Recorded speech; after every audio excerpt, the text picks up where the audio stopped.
So essentially,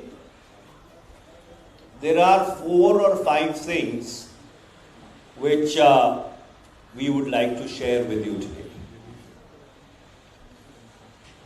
The assembly elections are scheduled for the 10th of May. This is not an election about any one individual. This is an election which is about the future of the 7 crore people of Karnataka.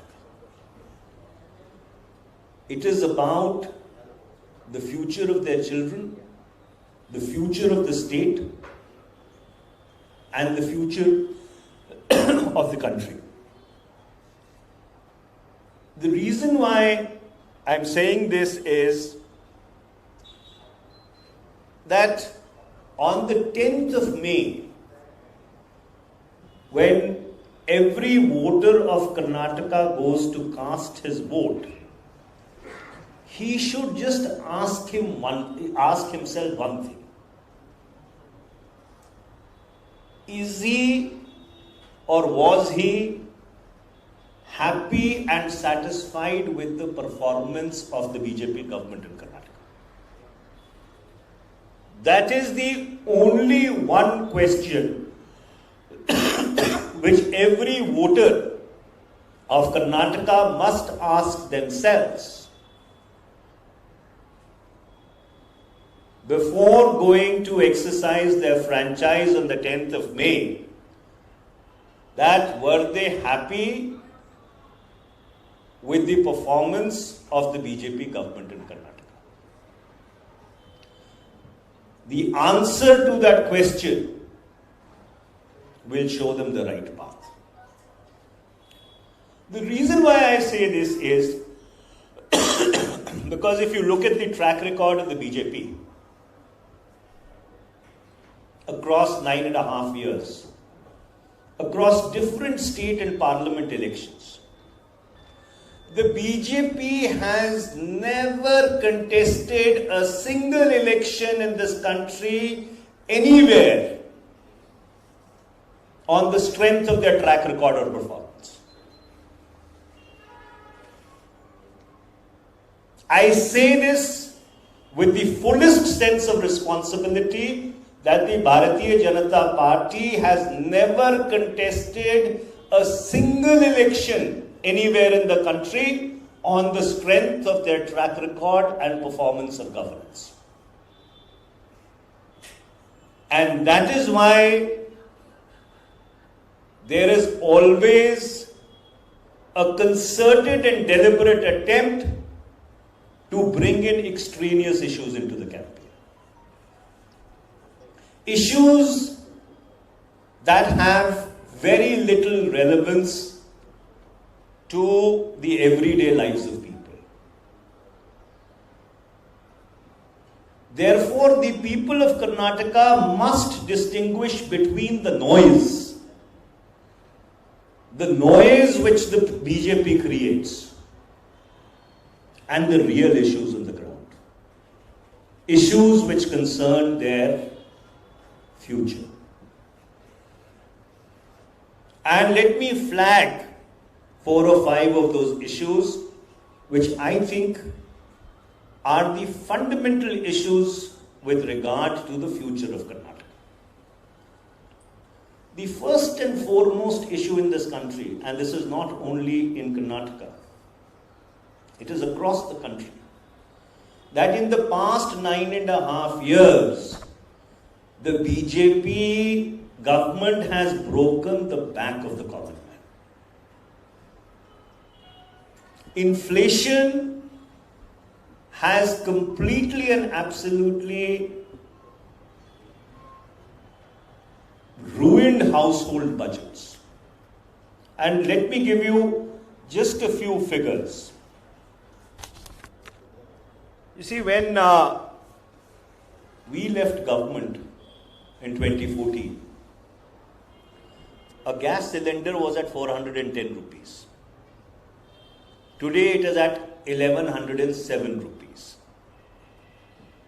Petrol was at 71 rupees at a point in time when crude oil was at an all-time high, especially between 2008 and 14. Despite crude oil prices being historically low for the better part of the BJP's tenure, petrol today is selling at 101 rupees a litre. 27 lakh crores or more. And I'm giving figures from my inflation speech in the last monsoon session. 27 lakh crores had been collected by then. I'm talking about the July of 2021 as excise duty and tax on petrol and petroleum products by the BJP government. Diesel is at 90 rupees. It was 57 when we left office. Tur dal was 65, it is at 150. Jawar is at 36, it was 17, and I can go on and on.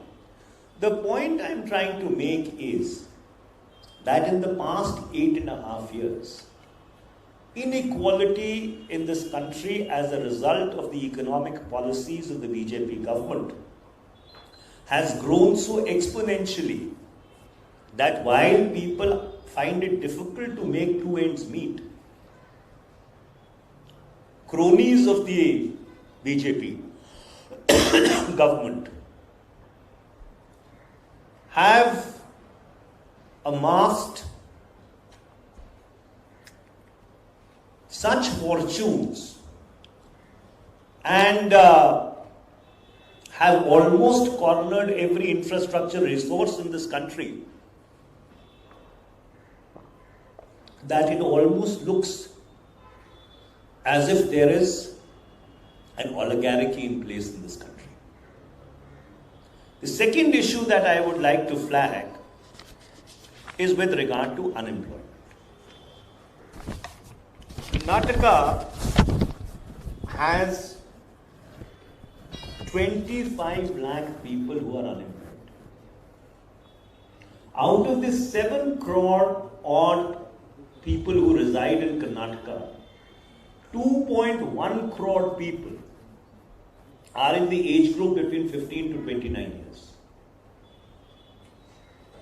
So therefore, when you talk about the future of Karnataka, how is the future of Karnataka going to be created without jobs getting created, without employment getting created? The third issue which I would like to flag is that when we were growing up, and I come from the northern part of the country, we grew up hearing that Bangalore is the IT capital of India. Today, can this be said with certainty that Bangalore still remains the IT capital of India? And this has happened because of the wrong policies of this government, the BJP government, both at the center and the state. One of the beneficiaries of that has been my parliamentary constituency.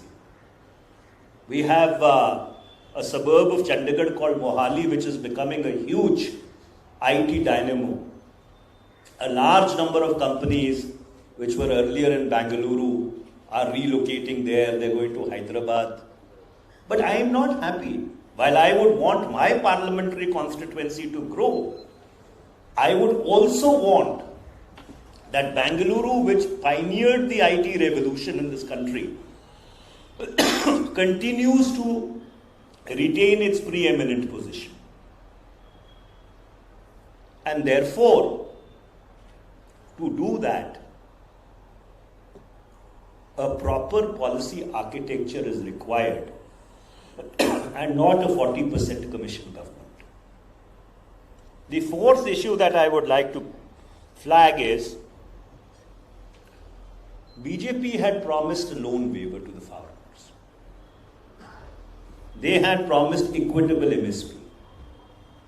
What happened to the loan waiver promise? You are talking about building a glorious Karnataka. What about the promise that you made to the crores and crores of farmers of the state,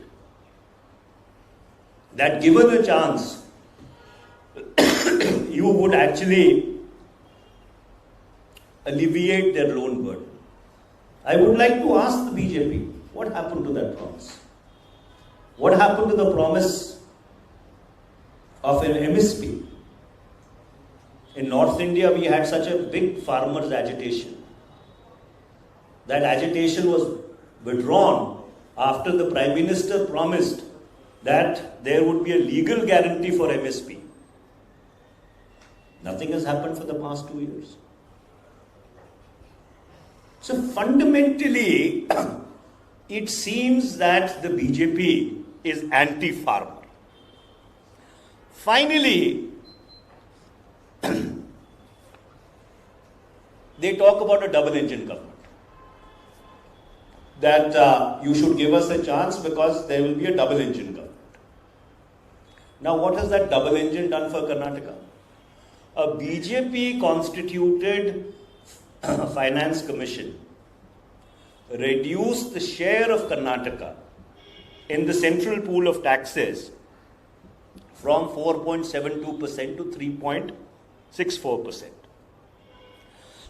For every rupee that Karnataka contributes to the exchequer, to the central exchequer, it only gets 15 paisa back. So where is that double-engine growth? Is growth going to happen in the air? Growth is not going to happen without resources. So the point that we are trying to make, I'm sorry, I have a bad throat, that, thanks, that if you want growth, development, peace, progress, prosperity, social harmony. Because without social harmony, there can never be peace, progress and development. Then on the 10th of May, it is imperative that the people of Karnataka must vote the Congress back to power. My appeal to all the voters of Karnataka is that this is not a vote for the Congress alone. You will be voting with your feet for your own future if you vote Congress on the 10th of May 2023 in the Karnataka Assembly elections. The floor is all yours. Could you please identify yourself so that I also know who I am answering to? हाँ जी बताइए। एक साल पहले जब इन्हीं मुद्दों को लेकर महंगाई, भ्रष्टाचार, बेरोजगार को कांग्रेस ने कैंपेन शुरू किया। भारत जोड़ो यात्रा से भी मोमेंटम आया, थोड़ा माहौल बना। अब लग रहा है कि आखिरी मिनट में जब इलेक्शन होने जा रहा है, कहीं न कहीं वो मोमेंटम जो बिल्डअप हुआ था, वो कहीं न कहीं लूज लगेगा। देखिए, मोमेंटम राजनीतिक दलों में नहीं होता, मोमेंटम लोगों में होता है। और जहाँ तक मेरी जानकारी है, मेरे को भी एक राजनीतिक कार्यकर्ता के रूप में अब 40 वर्ष हो गए हैं कि कर्नाटक का जो लबो लबाब है, उसका जो रुझान है, वो कांग्रेस के साथ है। और आप 10 मई को देखेंगे या 13 मई को देखेंगे, जब गिनती होगी तो कर्नाटक में कांग्रेस की सरकार बनेगी। और मैं इसलिए कह रहा हूं कि जब चुनाव नजदीक आता है तो आखिरी दिनों में बहुत शोर होता है, there is lot of noise, और उससे कभी कभी बहुत सुलझे हुए और बहुत कर्मठ विश्लेषणकर्ता और पत्रकार भी भटक जाते हैं। लोग अपना फैसला बहुत पहले कर लेते हैं. So what is your response to One, can we take it from him? Nagarjun from India Today. The Chief Minister of Karnataka this morning has commented that the Congress is under the control of SDPI and hence their manifesto speaks of banning Hindu organizations and directly attacked the Congress that you are under appeasement politics. All I would want to tell the Chief Minister of Karnataka, you are the incumbent Chief Minister. Why are you not fighting this election on your track record, on your performance? If I was the incumbent Chief Minister of a state, I would go and tell the people that this is what I have done in the past 2 years. I would not try and raise ghosts in the air and slay it. So the fact that they are trying to divert, digress, obfuscate, confuse, betrays their nervousness. The BJP is losing this election, and that is why it is not prepared to fight on the strength of their track record, on the strength of their performance. One second. Could you identify yourself, please? My name is Madhu, sir. I'm from ANI. Mm-hmm. So what is your response to the organizations including BJP, PHP and Bajrang Dal, which are performing Hanuman Chalisa today and chanting Hanuman Chalisa, protesting against your manifesto? What do you want to say to that? देखिए, हम तो हनुमान चालीसा का पाठ दिन में 2 बार सुनते हैं. ये तो आज करने जा रहे हैं. अरे भाई, हमारी जो आस्था है, जिस भी धर्म का हम पालना करते हैं, वो आस्था कोई राजनीतिक नहीं है. वो दिल से आती है. तो इसलिए हम तो हनुमान चालीसा का पाठ दिन में 2 बार ही सुनते हैं. ये तो आज करने जा रहे हैं और राजनीतिक कारणों से करने जा रहे हैं. Do you want me to repeat that in English? Yes, sir. What I would like to tell our friends in the BJP is that we listen to Hanuman Chalisa twice a day. Because our reverence is not political. Our reverence is spiritual. We do not use religion for political purposes. We use religion in order to spiritually and morally uplift ourselves. So therefore, I would like to appeal to them, fight this election on the issues of the people. Fight this election on development.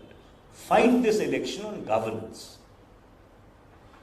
Don't try and fight this election on issues which they are also aware are completely extraneous to the whole electoral process. Yes, ma'am. Senior Congress leader. But could you please identify yourself? Neha from Mirror Now. Mhm. Senior Congress leader Veerappa Moily has come forward after the whole uproar on the Congress proposing to take action against the Bajrang Dal, including a ban. He's come forward and said that there was never a proposal for a ban in the first place. So this is contrary to what is stated in your manifesto. Well, I just spent half an hour trying to explain that this election is about bread and butter issues. It is about development. It is about the future of Karnataka. It is about progress. And if I have to answer the same question in different forms, then I think possibly I have not learnt the art of communication. However, let me explain it to you. The Constitution of India has a 7th schedule. The 7th schedule has a second list. Entry 1 and entry 2 of that list deal with law and order and police. So therefore, it is the responsibility of the state government in order to maintain public order, peace and tranquility.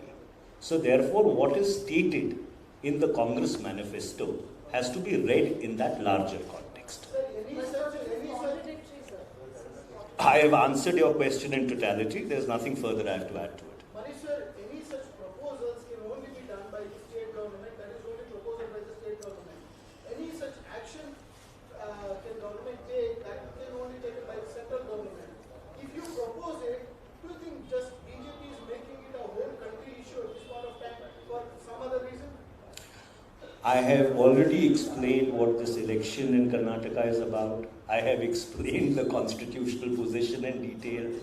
I have also explained the context of that particular paragraph in the Congress manifesto. I have nothing further to add or subtract to it. Is there any other questions? Sir, I have And one more to ask, sir.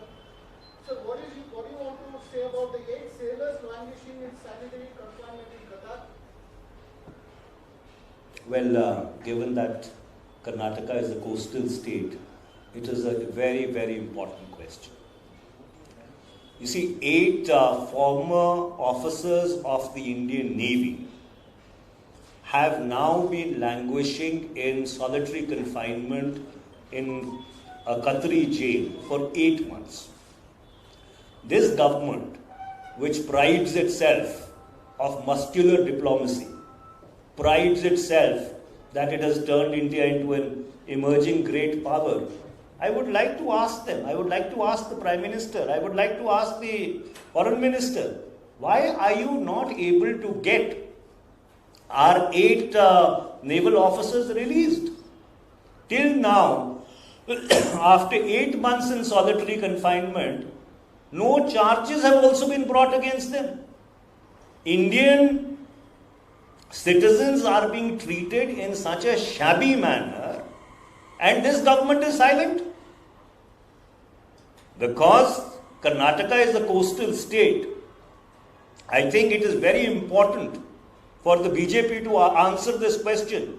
Why are they, even after 8 months, not able to get those senior officers of the Indian Navy freed?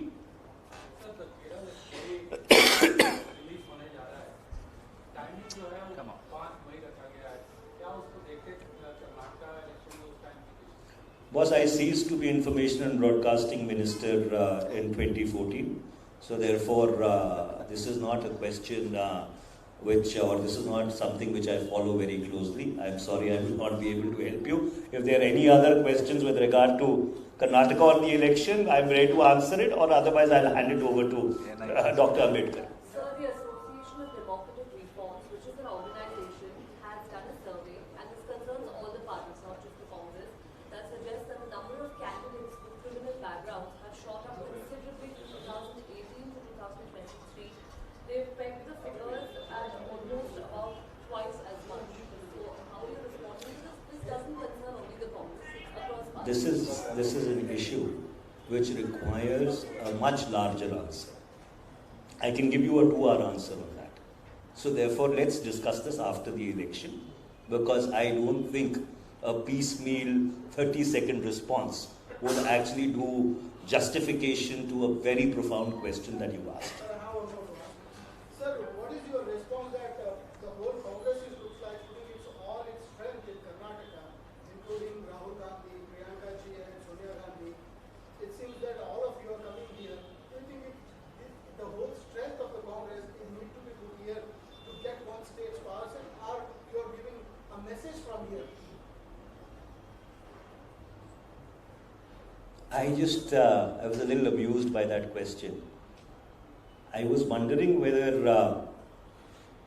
the Indian media, and we are talking on a day when India has slipped in the freedom of press rankings, would have the courage to ask the same question to the BJP.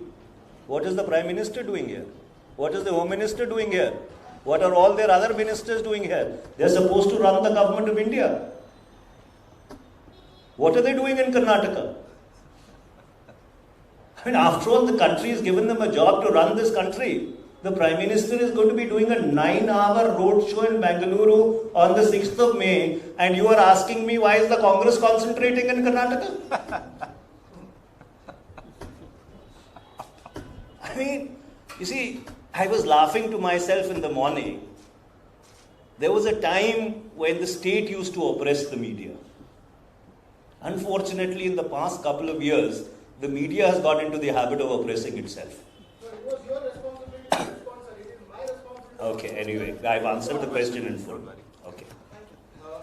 News nation से जुड़ी मेरा सवाल sir ये है कि दिल्ली में पहलवान प्रदर्शन कर रहे हैं, पुलिस ने उनके साथ धक्का मुक्की की है। कर्नाटक विधानसभा में कितना बड़ा असर देखते हैं, क्योंकि पहलवान प्रदर्शन कर रहे हैं, उनकी बात नहीं मानी जा रही है। किस तरीके से कर्नाटक विधानसभा चुनाव में देखते हैं इसका असर? देखिए, मैं बहुत विनम्रता से ये बात कहना चाहता हूँ कि हम सब लोग बजरंग बली जी की याचना करते हैं, उनकी पूजा करते हैं। वो बजरंग पूनिया की बात भी तो सुन ले सरकार। बजरंग पूनिया की बात क्यों नहीं सुन रही? उनके ऊपर इतना अत्याचार क्यों किया जा रहा है? जो कल रात दिल्ली में हुआ वो अत्यंत ही दुखद है, निंदनीय है, और जितनी उसकी भर्त्सना की जाए उतनी कम है। वो पहलवान जो भारत के लिए मेडल जीत के लाते हैं, वो उनके आंखों में आंसू। महिला पहलवान ये कह रही हैं कि हमारे साथ अभद्र सलूक किया गया, गालियां दी गई। आप उनकी बात सुनते क्यों नहीं है भाई? आप उन लोगों से इतना क्यों डरते हैं जो लोग भारत के लिए पदक जीत के आते हैं? प्रधानमंत्री जी को उनको बुलाना चाहिए था चाय पे, उनकी बात सुननी चाहिए थी। ये देश के लिए शर्मनाक बात है कि अगर हमारे खिलाड़ियों को जो वो समझते हैं कि उनके जायज़ हक या जायज़ शिकायत है, उसके लिए भी इतने दिन जंतर मंतर पे बैठना पड़े। May I hand it over to Mr. Ambedkar, please? Sorry, I am Mr. Ambedkar, Chief of Imprisonment. We are here to support Congress Party for this election. This is basically what we are doing here. Is we want to strengthen the secular forces all over India.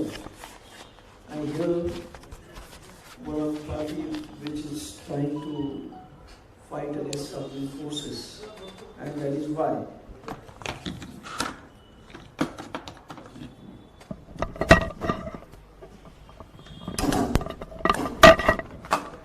We are here to support Congress. We want to strengthen our democracy. We want to safeguard our constitution. And that is the only reason why we are supporting Congress. And I hope it is very necessary for time being, because our democracy, how it is going on, everybody is looking at how our Olympic medal this one are suffocated in Jantar Mantar. So we are trying for all national parties who are supporting secular forces should come together, and that is what we are trying for. So this is the only thing we are here for, supporting Congress. Any questions for Mr. Ambedkar?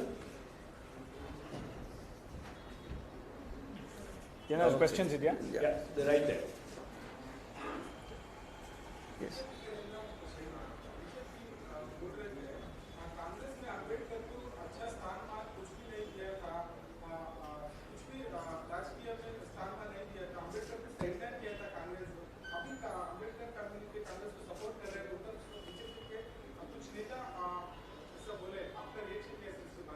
नहीं, देखिए, बाबा साहब अम्बेडकर को कोई party स्थान दे और न दे, बाबा साहब अम्बेडकर इतने बड़े, उनकी जयंती 128 कंट्रीज में सेलिब्रेट होती है, तो बाबा साहब अम्बेडकर किसके मोहताज नहीं है। He is largest than anybody. So वो किसी को स्थान देने से बाबा साहब अम्बेडकर बढ़ेंगे, ऐसा कुछ नहीं है। So we don't think like that कि बाबा साहब अम्बेडकर की इमेज इतनी बड़ी हो गई है कि आप सभी देख रहे हैं कि आज बाबा साहब अम्बेडकर की जयंती 128 कंट्रीज़ में सेलिब्रेट हो गई। और आपको बता दूं, आपको शायद मालूम नहीं होगा कि हमारे जो शत्रु राष्ट्र है, ऐसे पाकिस्तान वगैरह भी बाबा साहब अम्बेडकर की जयंती सेलिब्रेट होती है। तो बाबा साहब अम्बेडकर किसके किसी ने उनको बड़प्पन देना चाहिए, ऐसे कुछ नहीं है, उसके मोहताज नहीं है, ये आपको कहना चाहता हूँ। धन्यवाद। कहना कि गाली दिया है कांग्रेस को, क्या हिस्ट्री में रिकॉर्ड हुआ है कि कांग्रेस ने अब्यूज किए थे अम्बेडकर जी को? I don't think so, I have not come across so. अगर ऐसा कुछ होता Well, है, let me put that categorically on record. The Congress has always had the highest respect for Dr. Baba Saheb Ambedkar. Baba Saheb Ambedkar was the president of the drafting committee of our constitution. Dr. Ambedkar also served in as a law minister. in Mr. Nehru's government as a law minister. In politics, it happens at times that you have ideological differences. This is not something which is unnatural.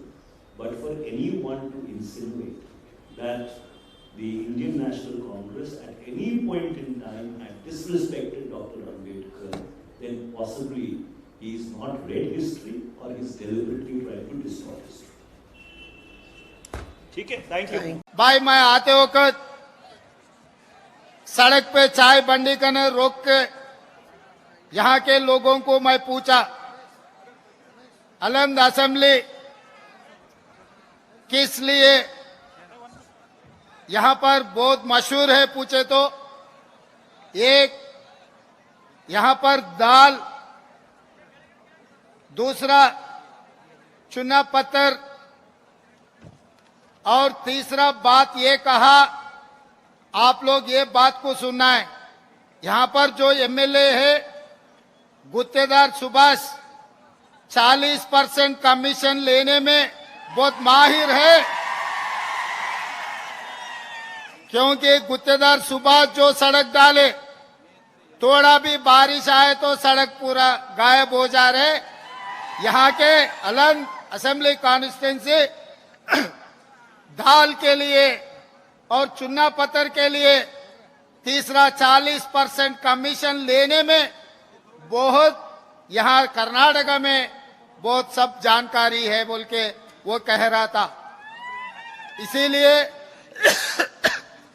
मैं ये बात कहना चाहता हूं, आज इस चुनाव में आपके प्रिय नेता BR पाटिल ने इससे पहले यहाँ के जो भी डेवलपमेंट किया था उनका ही नेतृत्व में हुआ।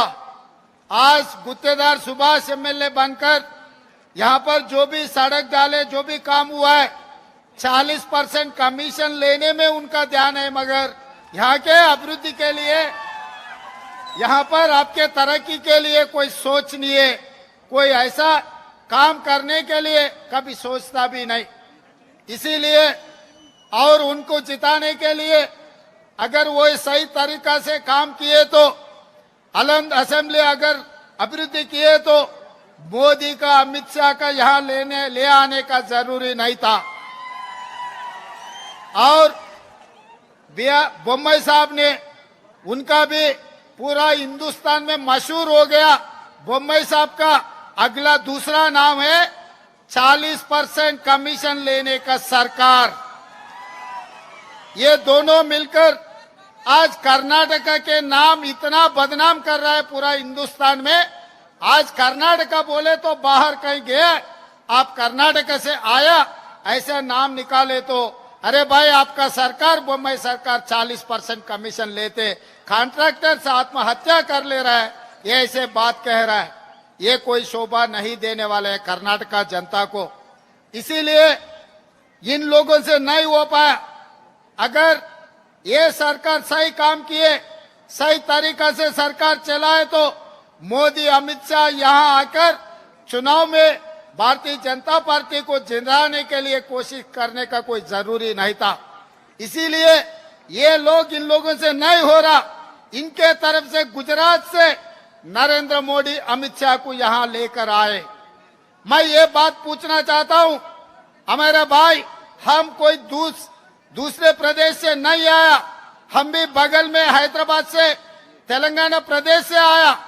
आप लोगों को याद दिलाना चाहता हूं, आप और हम में कोई फर्क नहीं है। हैदराबाद स्टेट में हम लोग एक ही परिवार थे। हैदराबाद और हैदराबाद कर्नाटका हम लोग सब मिलके थे, हम एक ही परिवार के। हम आपका दर्द हम समझ सकते, क्योंकि अलंग के बहुत सारे जनता हैदराबाद में आते, छोटा भी काम रहा तो आपके दर्द को हम समझ सकते। इसीलिए मैं इतना दूर आया। आज गुजरात से नरेंद्र मोदी, अमित शाह आकर यहाँ कर्नाटक में भारतीय जनता पार्टी को चुनाव में जिताने के लिए कोशिश कर रहा है। मगर आप लोगों से मैं ये बात याद दिलाना चाहता हूँ, जब गुजरात में असेंबली चुनाव आया था, नरेंद्र मोदी जी ने ये कहा वो गुजरात के भूमि पुत्र है, गुजरात में वोट मांगने का उनका हक है। अमित शाह भी यही कह रहा था। मैं आज ये पूछना चाहता हूँ नरेंद्र मोदी, अमित शाह जी से, आज एआईसीसी कांग्रेस पार्टी के अध्यक्ष हमारे मल्लिकार्जुन खड़गे जी, ये हमारे वरिष्ठ नेता 50 साल से यही अभिवृद्धि किए। 9 बार एमएलए था, 2 बार लोकसभा में थे, एमएलए था, प्रदेश में मंत्री था, लोकसभा में एमपी था, केंद्र मंत्री था, रेलवेज का और लेबर मिनिस्टर का भी यहाँ पर पूरा तरक्की किए। जानबूझकर अमित शाह नरेंद्र मोदी साहब को हराने के लिए राजनाथ सिंह को यहाँ भिजाए। ये लोग हराए तो साहब राज्यसभा बने, राज्यसभा का पक्ष नेता बने, उसके बाद एआईसीसी अध्यक्ष बने। मैं आज ये बात याद दिलाना चाहता हूँ, ये हैदराबाद कर्नाटका के ये भूमि पुत्र है। आज कर्नाटक में अगर किसी को हक है वोट मांगने का, सिर्फ मल्लिकार्जुन खड़गे जी साहब को हक है, क्योंकि ये अपना भाई है, अपना परिवार है, ये कर्नाटक के भूमि पुत्र है। यहाँ पर हम लोग सब मिलके खड़गे जी के नेतृत्व में कांग्रेस पार्टी को जिताना, अलंग में बीआर पाटिल को एमएलए में जिताना, क्योंकि इस बार पहली बार खड़गे जी नेतृत्व में पहले कदम हिमाचल में रखे, हिमाचल प्रदेश में अपने सरकार बने। दूसरे कदम आज कर्नाटक में लगा है, कर्नाटक में भी कांग्रेस पार्टी का सरकार बनेगा। ये आपके बहुमत, आपके मदद से यहाँ पर बीआर पाटिल जीतेगा। कर्नाटक में 150 सीट जीतकर अपने सरकार बनेगा। तीसरा कदम मल्लिकार्जुन खड़गे जी रखेगा तेलंगाना में, तेलंगाना में भी अपना सरकार बनेगा। वहाँ के अध्यक्ष मैं आपके जिम्मेदारी लूंगा। आप लोग कोई भी तेलंगाना में कुछ काम के लिए आए, हैदराबाद में आए तो आपके मदद में हम रहेंगे। इसीलिए पहले कदम हिमाचल में जीत ले, दूसरे कदम कर्नाटक में सरकार बनेगा, तीसरे कदम तेलंगाना में भी सरकार बनेगा। इसीलिए भाई ये 40% सरकार को आप बरतरफ कर दो। यहाँ के जो गुत्तेदार सुभाष है उनको हरा देना, नहीं है तो आपके गांव को सड़क आएगा नहीं, पीने का पानी आएगा नहीं, किसानों को कोई भला नहीं होगा, और खासकर हमारे महिला, हमारे बहन, हमारे माँ लोग, उन लोगों को कुछ मिलने वाले नहीं है। इसीलिए इस बार अलंग असेंबली में कांग्रेस पार्टी उम्मीदवार बीआर पाटिल को आप जिताना, आपके मदद में हम रहेंगे। अपना वरिष्ठ नेता मल्लिकार्जुन खड़गे जी के नेतृत्व में यहाँ पूरा डेवलपमेंट हो जाएगा। कमीशन किसी को देने का जरूरी नहीं है। कांग्रेस सरकार में गरीब लोगों के लिए, गरीब विद्यार्थियों के लिए हम लोग मदद देंगे। कांग्रेस पार्टी सरकार को हम चलाएंगे, मल्लिकार्जुन खड़गे जी नेतृत्व में हम सरकार बनाएंगे और गरीब लोगों का तरक्की कर देंगे। इसे 4 बात मेरा खत्म करता हूँ। आप लोग सब हाथ उठा के, पहले मल्लिकार्जुन खड़गे जी नेतृत्व में काम करने वाले सब हाथ उठाओ ऊपर। आप सब लोग बहन जी, आप लोग भी जय कांग्रेस, जय जय कांग्रेस। धन्यवाद मित्रों। मैं आज ये बात बोलना चाहता हूँ हमारे भाइयों से, आज ये चिंचोली असेंबली चुनाव में कांग्रेस पार्टी के उम्मीदवार सुभाष राठौड़ को जिताने के लिए हमारा अपना परिवार मल्लिकार्जुन खड़गे जी कांग्रेस पार्टी को जिताने के लिए सुभाष राठौड़ को आशीर्वाद देने के लिए यहां पर पहुंचा हुआ है। चिंचोली भाई बहनों से मेरा एक ही गुजारिश है,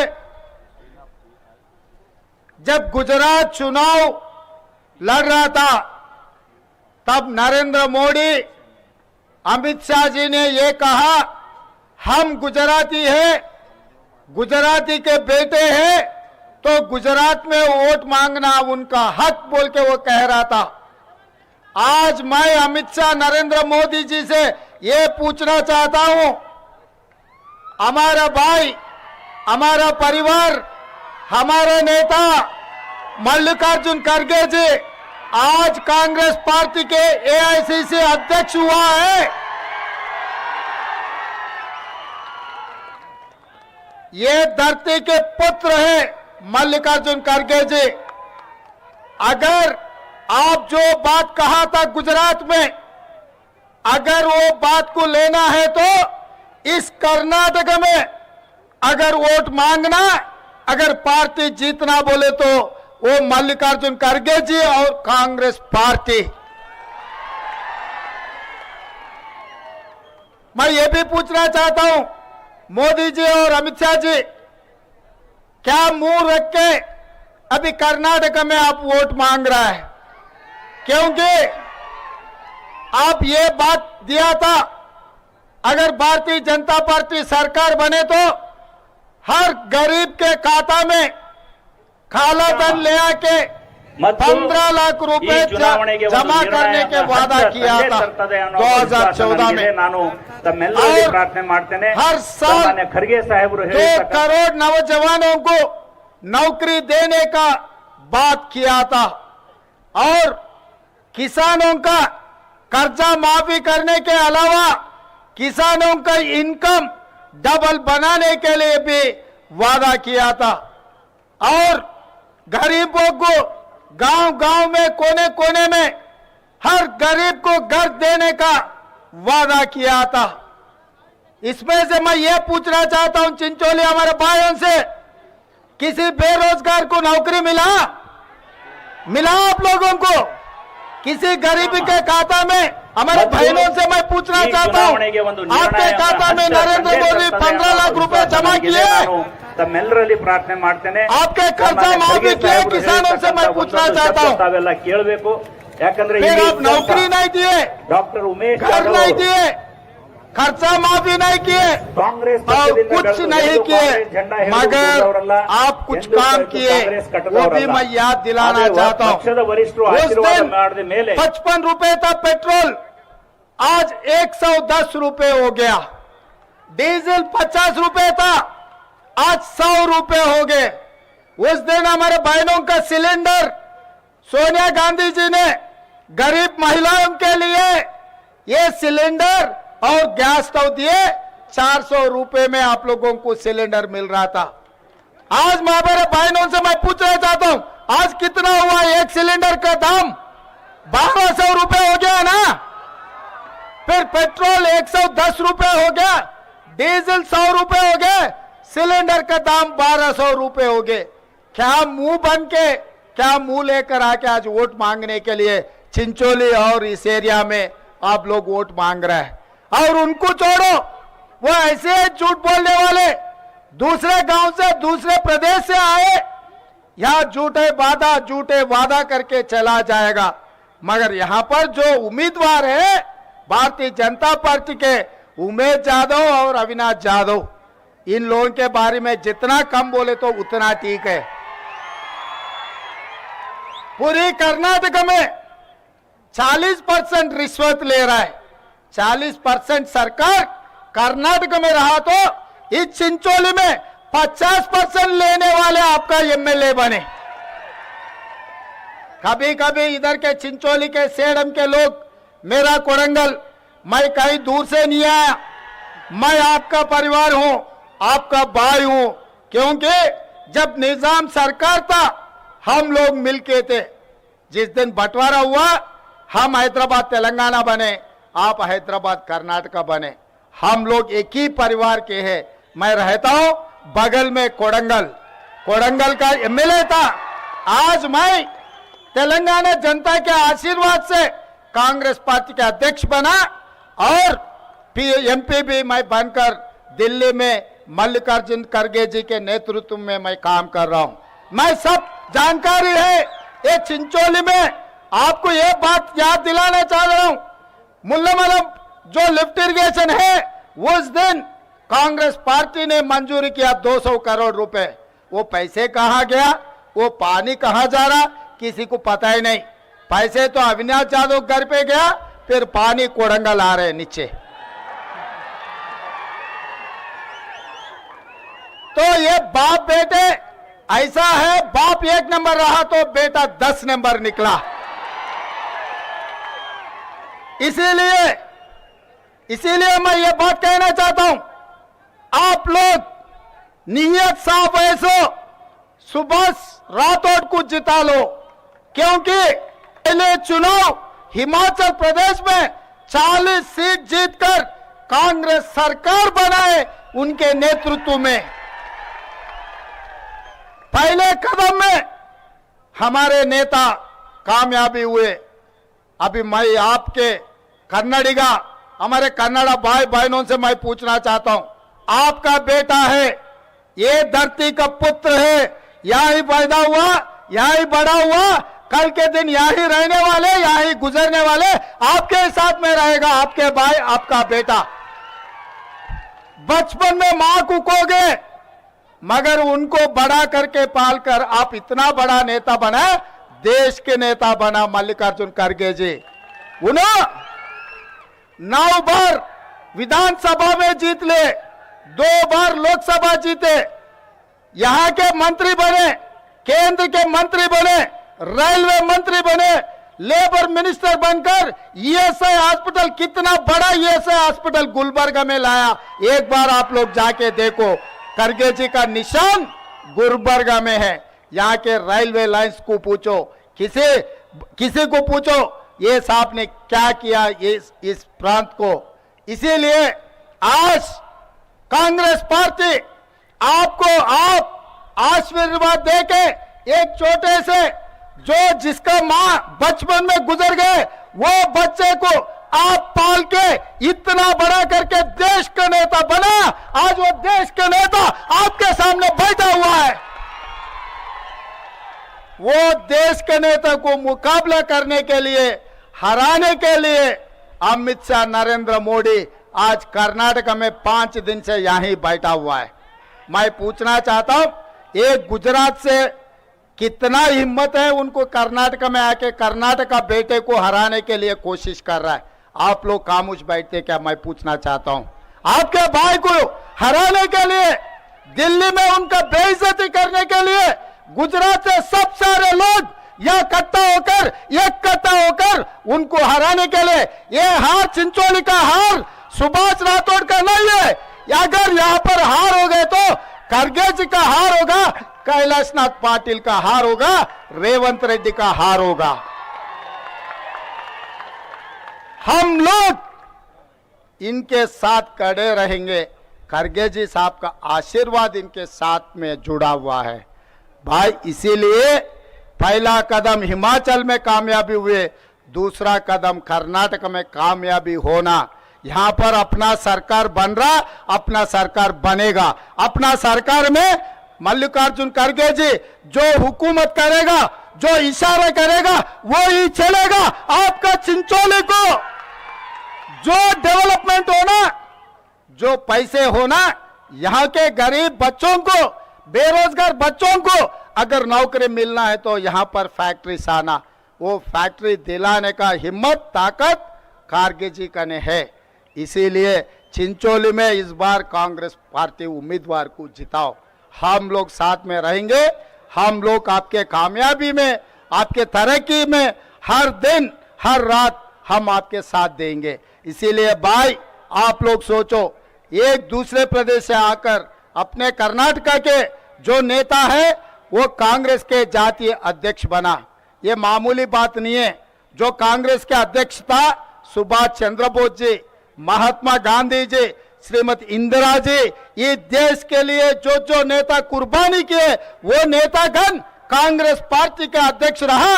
वो कुर्सी में आज आपके भाई, आपके परिवार, अपना नेता मल्लिकार्जुन खड़गे जी वो कुर्सी में बैठा हुआ है। उनको जिताने का जिम्मेदारी हम उठाना अपना जिम्मेदारी है, अपना फर्ज है। फकर से कहो हम मल्लिकार्जुन खड़गे जी के नेतृत्व में हम काम कर रहे हैं। इस बार कांग्रेस पार्टी को जिताने वाले, कर्नाटक में का सरकार कांग्रेस के बनने वाले।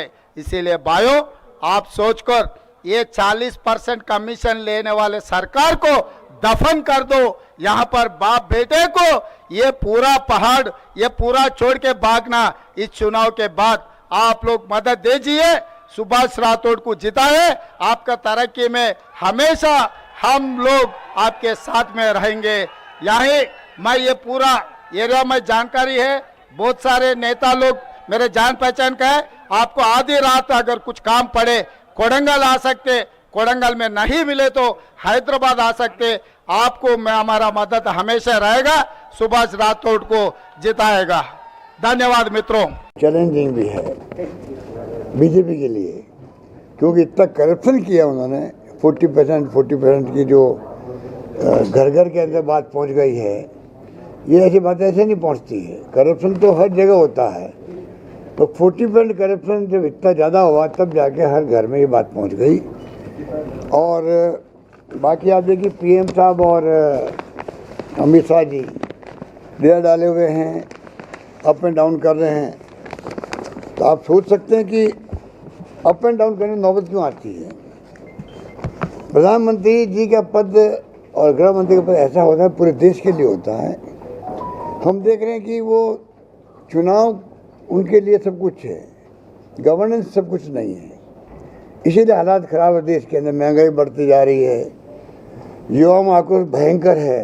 राहुल गांधी की जो यात्रा थी, भारत जोड़ो यात्रा, वो 4 मुद्दे थे: महंगाई का, बेरोजगारी का, नॉन वायलेंस का, और अमीर गरीब की खाई बढ़ गई है, बढ़ती जा रही है। क्या सरकार की जिम्मेदारी नहीं है दोनों की या पूरे सरकार की? इन मुद्दों पे ध्यान दें, महंगाई कम कैसे हो। नंबर 2, बेरोजगारी इतना विस्फोटक है कि आप हम कल्पना नहीं कर सकते हैं। अगर 75% युवा इस देश में हुए हैं, उनकी आकांक्षाएं बहुत ज़्यादा, अपेक्षा है सरकार से, पर आप देखते हैं कि ना नौकरी है, ना कोई रोजगार है, सरकारी गैर सरकारी। वो बड़ा मुद्दा देश के अंदर। फिर उन्हीं में से एंटी सोशल एलिमेंट बनते हैं कि डकैतियाँ हो रही है, आत्महत्याएं हो रही है बच्चों की भी कई जगह पर, फ्रस्ट्रेशन के अंदर। ये तमाम घटनाएं जो हो रही है, ड्रग्स फैल रहा है देश के अंदर। तो सरकार के लिए ये भी महत्व रखता है कि कैसे हम गवर्नेंस करें जिससे कि युवा पीढ़ी जो कल के भारत का निर्माण करने वाली है, वो ह्यूमन रिसोर्स होता है, ह्यूमन रिसोर्स, उसका विशेष ध्यान रखें। कोई ध्यान नहीं सरकार के इन बातों पर। वो नॉन वायलेंस के बारे पर आप बताइए कि सब जगह तनाव है, हिंसा है देश के अंदर, धर्म के नाम पर, जाति के नाम पर। पत्रकार, साहित्यकार या लेखक अगर वो खिलाफ लिख दे आर्टिकल भी, तो आप जेल जाओ, आप देशद्रोही हो। और ये बात लागू होती सबके लिए भी। कितने लोग जेल में गए हैं।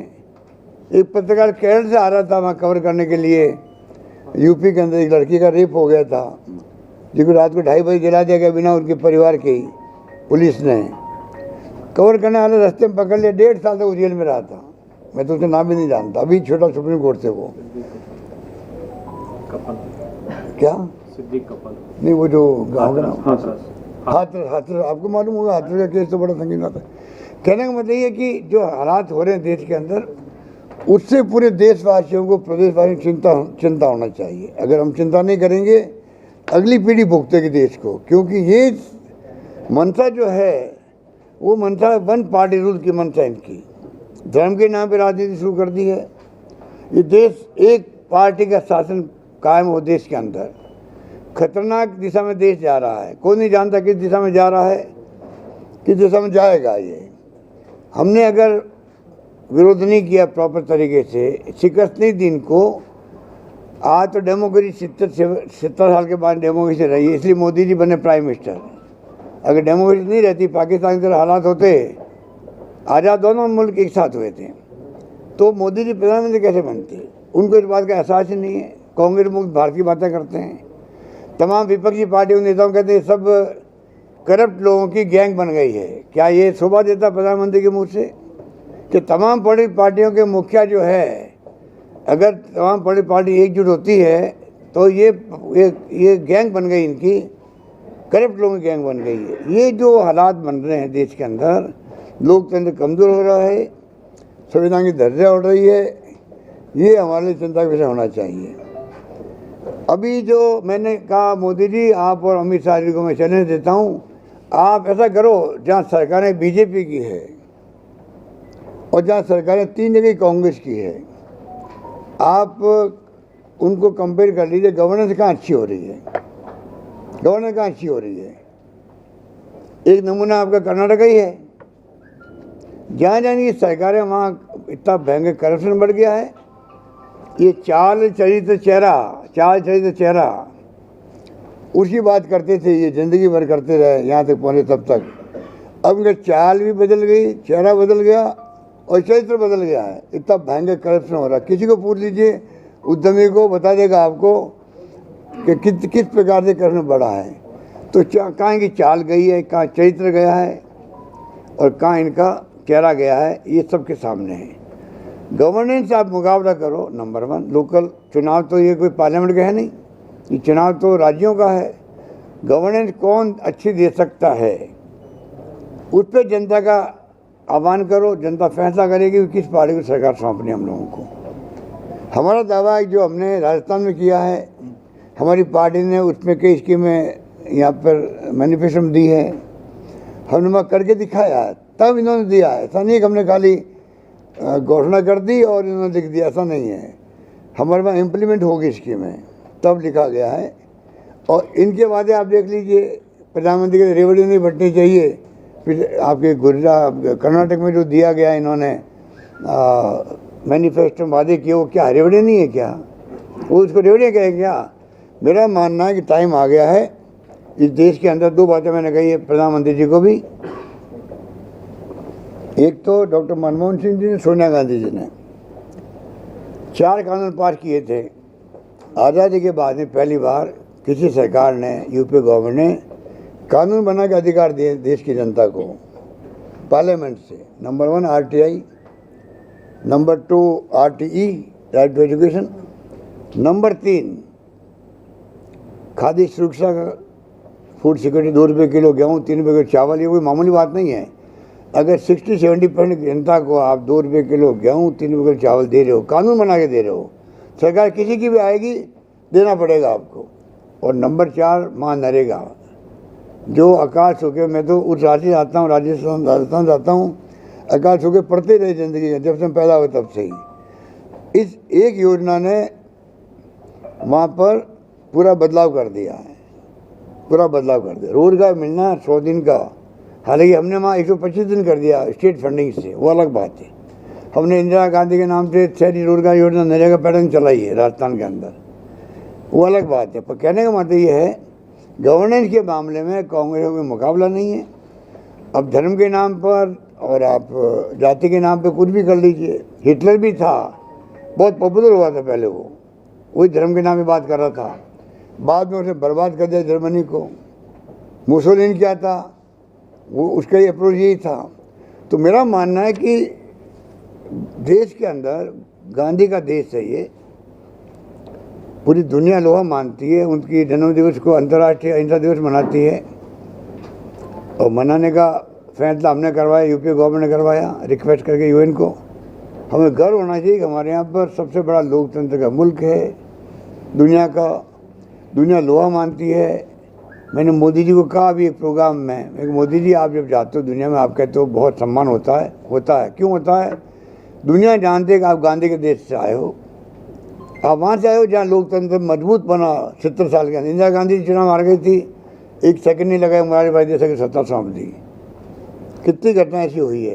ये देश हमारा मजबूत है लोकतंत्र के रूप से, उसको बचाए रखें हम सब लोग, ये हमारी सबसे बड़ी ड्यूटी होनी चाहिए, मेरा मानना है। बाकी तो हम कई उतनी कम बातें हैं, मैंने कहा आपसे मैं शेयर करूं कुछ बातों को। और लगता है मूड मुझे जो मैं तीसरा दिन मेरा यहाँ पर है, लगता है कि इस बार कर्नाटक की जनता ने फैसला किया है कांग्रेस की सरकार बनाने का। अब शेट्टियार साहब जैसे 6 बार चुनाव जीते, इनको आने की क्या कारण है ये कांग्रेस ज्वाइन किया। बीजेपी और आरएसएस के बैग कांग्रेस ज्वाइन करे, मैं समझता हूँ कि आप सोच सकते हो किन परिस्थिति में इनके दिल में क्या गुजरी होगी कि इनको पार्टी ज्वाइन करनी पड़ी है। आप सोच सकते हैं। तो मैं समझता हूँ कि जो हालात बन गए हैं पूरे देश के अंदर, उसको देखते हुए ये चुनाव जो है मैसेज देगा देश को। ये चुनाव खाली कर्नाटक की जनता के लिए नहीं है, ये चुनाव हमारे दृष्टिकोण में पूरे देश में मैसेज देगा। और अगर एक सबक सिखा दिया एनडीए गवर्नमेंट को, तो प्रधानमंत्री जी को, अमित शाह जी को सोचना पड़ेगा कहाँ चूक हो रही है हमसे। और मान लीजिए उनका जो अहम घमंड शिखर पर है, अगर इस झटके से मान लो वो भी नीचे आएगा, जो कुछ कमियां रही है उनके महसूस नहीं कर रहे अभी वो घमंड और अहम के कारण से, उस पर उनका ध्यान जाएगा, महंगाई पे जाएगा, बेरोजगारी पे जाएगा, नॉन वायलेंस पे जाएगा। क्योंकि आप बताइए किसी गांव में परिवार में झगड़े होते हैं वो आगे नहीं बढ़ सकता है। यहाँ सवाल है देश का और प्रदेश का। हिंसा होगी धर्म के नाम पर तो कैसे विकास होगा, ये ध्यान जाएंगे उनके। मान लो अमीर गरीब की खाई है, आर्थिक नीतियाँ बदलेंगे मान लो इस झटके से कि कर्नाटक के अंदर झटका मिल गया, क्यों मिला है, तो हो सकता है कि उनकी नीतियाँ बदले आर्थिक रूप से, देश हित में हो वो नॉन वायलेंस की स्थिति की तरफ जाए सरकार वापस। जो प्रधानमंत्री मोदी जी ने खुद ने पहली बार मॉब लिंचिंग हुई थी राजस्थान के अंदर, तो मोदी जी बोले थे, सरकार बनी थी कि मॉब लिंचिंग करने वाले लोग एंटी सोशल एलिमेंट है। मैंने मोदी जी को कहा, आपने ये बात कही, उस वक्त मैसेज गया कि आपकी नीयत अच्छी है, आप चाहते हो कि इस प्रकार मॉब लिंचिंग किसी की नहीं होनी चाहिए। उनका असर पड़ा था उस वक्त में। बाद में क्या हो गया, 8 साल तक आप बोल नहीं रहे हो, कोई नहीं बोल रहा है उनकी तरफ से। पता नहीं आरएसएस ने दबा दिया उनको, किसने दबाया है। मोदी जी के मुंह से जो उस वक्त शब्द निकले थे, भीड़ इकट्ठा होकर किसी को मार दे व्यक्ति को मॉब लिंचिंग में, उसके लिए पीएम बोले हैं, उनको अप्रिशिएट किया हम लोगों ने। बाद में 8 साल से मुंह पे ताला लगा हुआ है मोदी जी के भी। इतना क्या दबाव पड़ गया उनके ऊपर। आज वक्त आ गया कि अगर इन बातों पर ध्यान नहीं दिया, अमीर गरीब की खाई का ध्यान नहीं दिया, बेरोजगारी पे ध्यान नहीं दिया और महंगाई पे अगर राहत नहीं दी लोगों को, तो मैं समझता हूँ विस्फोटक स्थिति बनेगी देश के अंदर। धन्यवाद। BJP general secretary and Rajasthan BJP MLA has made this statement, which translated in English means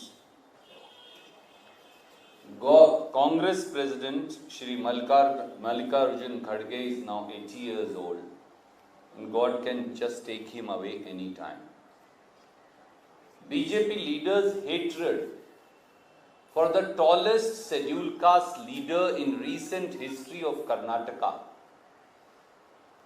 BJP leaders' hatred at the instance of Prime Minister Modi to abuse the tallest son of soil of Karnataka, who after having been born in a laborer family has risen from the ranks of a bloc president to be the President of Indian National Congress, is disgusting, is filthy, is nauseating, and is unacceptable and reprehensible. People of Karnataka, perhaps Modi ji does not know, across party lines, call the Congress President, Shri Mallikarjun Kharge, as, and please correct my Kannada, for I am still in the learning process, Dinesh ji, as Solilada Sardara, a warrior who knows no defeat, and they are wishing death for Shri Mallikarjun Kharge.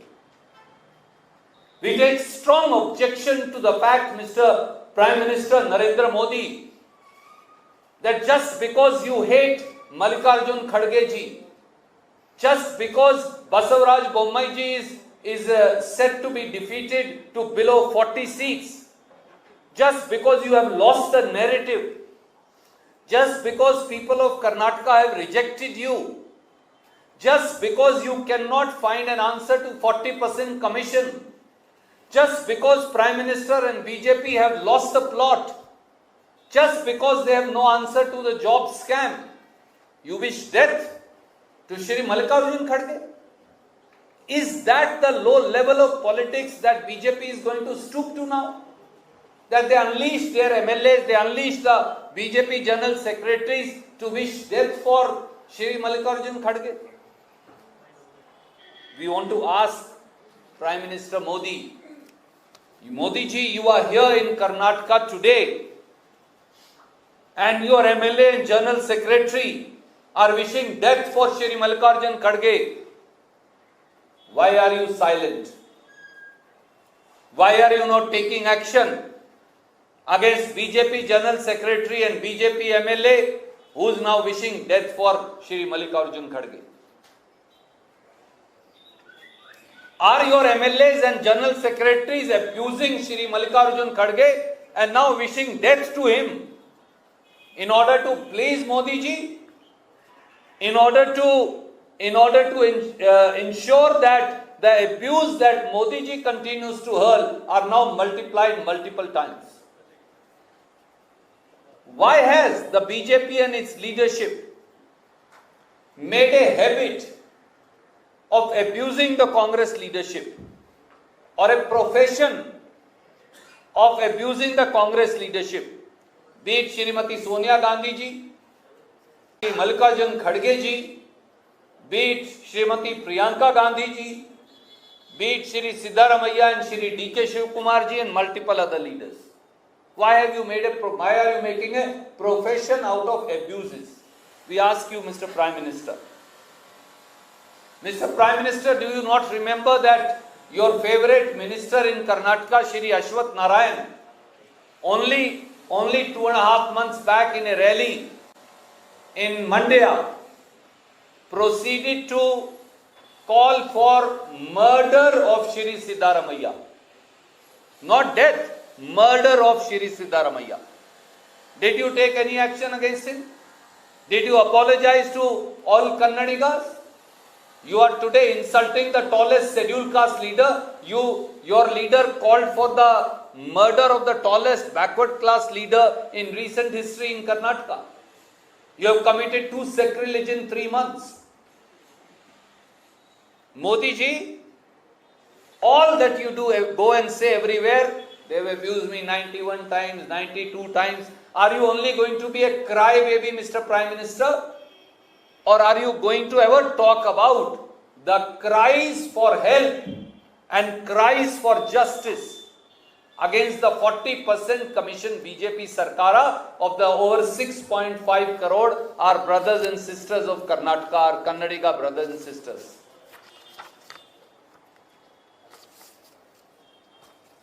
The truth is, Bharatiya Janata Party has unleashed a sustained campaign to hurt the Kannada Swabhimana, to trample upon the Kannada culture and language, and to finish Kannada institutions. I will ask, we have a full plan in our manifesto. I will ask my colleague Mr. Pawan Kheda to tomorrow list out all of them, as also Babuji, as also Dinesh, as to how do we propose to revive Kannada culture. We have full plan. Unfortunately, nobody read it. But we will tomorrow say that. But I want to say that there is a designed campaign by Bharatiya Janata Party to trample upon Kannada Swabhimana, to tarnish Kannada culture, and language, and to subjugate the pride of over 6.5 crore Kannadigas, brothers and sisters. And there are 7 recent examples thereof. Number 1, Shri Amit Shah comes and openly declares from the stage that the pride of Karnataka Milk Federation and Nandani would be merged with Amul from Gujarat. Number 2, Union BJP government merges Karnataka's pride Vijaya Bank with Gujarat-based Bank of Baroda. Number 3, Union central government, Mr. Modi and Mr. Amit Shah, who are in charge, they prevent our children of Karnataka from taking CRPF exam in Kannada language. Number 4, BJP Shiv Sena government of Maharashtra openly, brazenly violates the territorial integrity of Karnataka and extends Maharashtra scheme to 865 villages of Karnataka and allocates 54 crore rupees of Maharashtra for distribution here, so that the state can be partitioned and hived off. BJP is trying to partition Karnataka. Yeah. BJP Shiv Sena government of Maharashtra extends Maharashtra schemes to 865 villages of Karnataka and allocates 54 crore rupees from Maharashtra government for distribution in villages of Karnataka. Idea is to, post this election, divide Karnataka into multiple pieces. The BJP government of Goa opposes and challenges the rights of Karnataka in Mahadevi river waters openly, brazenly. Modi government refuses to release 8,000 crore of GST dues which Kannadigas have paid back to the government of Karnataka. And on top of it, Amit Shah ji dares to say, hand over Karnataka to Mr. Modi, as if there is no Kannadiga who can rule Karnataka. There is no leadership left in Karnataka. So on May 10th, people will give a befitting reply and befitting answer to the insults to honor of Karnataka, Swabhimana of Karnataka, culture and language of Karnataka, and the pride of its people. And this will go down in the history. First, Ashwath Narayan threatens to, openly declares that Mr. Siddaramaiah, the tallest backward class leader, should be killed in a public rally, which he also admitted on floor of the assembly. And now, BJP General Secretary and BJP MLA wishes early death for AICC President Shri Mallikarjun Kharge ji. People will not pardon you, and we demand answer for Prime Minister Modi. Instead of talking about rhetoric, tell how are you going to fix accountability, as also answer to the people for the scams and loot that the 40% BJP commissions, 40% commission BJP Sarkara has done. Any question, you are welcome to ask.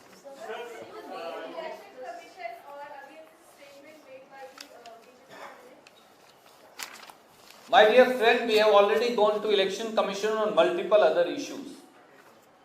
1 week has passed. 1 more week will pass, no decision has come.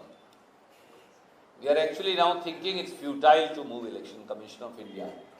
We will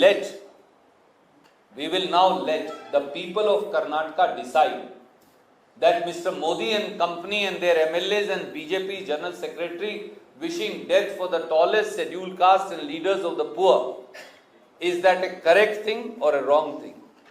Let them also decide. Sir, what is the comparison between Bajrang Dal and the Hanuman?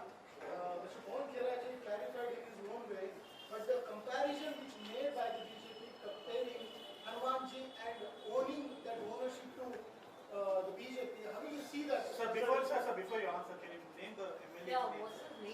His name is Madan Dilawar. Dilawar. He's a BJP MLA of Rajasthan. Very senior leader. Their senior most leader. After Vasundhara ji is their number 2. Huh? So, you know the circumstances under which this was said. Well, I'm sure your units will have played it. This was in Udaipur. And you are. This was in Udaipur. Dilawar. सब एक एक सवाल का answer करूं? अच्छा, आप भी पूछ लीजिए, ठीक है, फिर इकट्ठे आंसर कर दूं।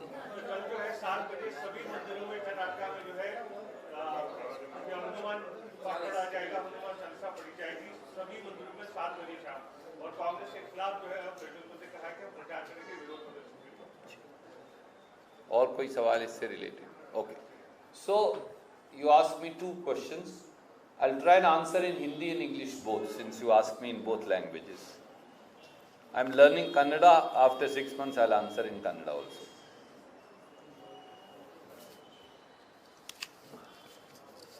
दोस्तों, बीजेपी और उनके मित्रों को हनुमान चालीसा नहीं पढ़नी आती, उन्हें 40% कमीशन लेना आता है। Let me try and translate it in English for you. BJP and its friends don't know how to read Hanuman Chalisa. They only know how to take 40% commission. 40 is 40. So they only know how to take 40% commission. That is the truth. May I ask Prime Minister Modi a few questions today? Modi ji, I come from Kapisthal Kethal, the land of Mahabharata. Either in Gangavati or in Kapisthal. If Modi ji had ever read Vaman Puran, then he would have known there are only 2 places which are connected for Lord Hanuman. So there is a Hanuman Tila in the assembly that I represent, which is supposed to be the birthplace of Lord Hanuman, and there is a Tila and Mandir in Gangavati, which is also supposed to be the birthplace of Lord Hanuman, where Mata Anjanaya took the Tej of Lord Surya, and that's how Lord Hanuman was born, for benefit of people in so-called organization who don't know. So, to compare Bajrang Dal to Lord Hanuman is an insult of millions of Hanuman Bhakts across India. To compare any organization, any individual, and say they are Lord Hanuman is an insult to Lord Hanuman. Lord Hanuman is compassion.